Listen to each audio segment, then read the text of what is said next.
அனைவருக்கும் வணக்கம். இன்னைக்கு வீடியோ வந்து ஏவியன் ஹிப் அதை பற்றி தான். அதில் ஸ்டேஜ் 4 நான் என்னன்னு சொல்ல போகிறோம். இப்போது பேக் பெயினுக்கு நிறைய காரணங்கள் இருக்குது, பல நோய்கள் இருக்குது. வலி ஒன்றா இருந்தாலும் நோய் நிறையா இருக்குது. அதில் இந்த ஏவியன் ஹிப்ன்றது ஒன்று.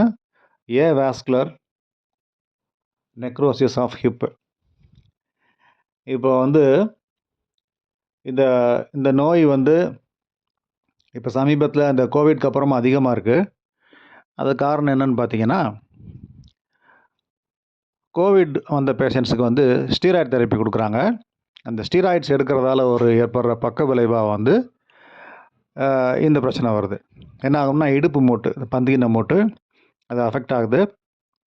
அதில் ஏற்படுற பாதிப்பு, அதை மூட்டு ஸ்டிஃப் ஆகிறது, அந்த மூட்டில் வந்து ரத்த ஓட்டம் குறையிறது, சுற்றி இருக்க ஜவ்வுகள் நரம்புகள் டைட் ஆகிறதால பேஷண்ட்ஸுக்கு வந்து வலி ஏற்படுது.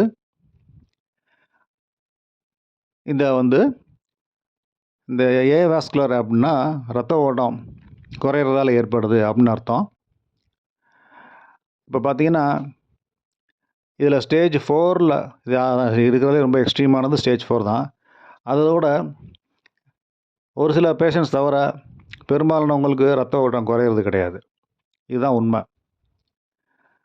இப்போ வந்து இந்த ஏவியன் ஹிப் அஃபெக்ட் ஆனவங்களுக்கு எல்லாருக்குமே வந்து ஆப்ரேஷன் பண்ணணும். அந்த பந்திகின்ன மூட்டை டோட்டலாக கட் பண்ணி எடுத்துகிட்டு ஸ்டெயின்லெஸ் ஸ்டீலில் வந்து ஒரு செயற்கையான மூட்டு பொருத்துகிறாங்க. அந்த ஆப்ரேஷன் வந்து எல்லாருக்கும் பண்ணணும்னு கட்டாயம் கிடையாது. பெரும்பாலான பேஷண்ட்ஸை வந்து இது சர்ஜரி இல்லாமல் கைரோப்ராக்டிக் ட்ரீட்மெண்ட்லேயே குணப்படுத்தலாம்.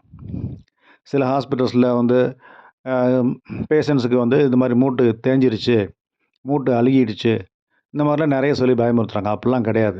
மூட்டு வந்து அழுகுது அப்படின்னா உங்களுக்கு வந்து இடுப்பு வந்து தொட்டு பார்த்தா சுடும், நைட் நேரம் மட்டும் காய்ச்சல் அடிக்கும், இந்த மாதிரி சிம்டம்ஸ் இருக்கும்.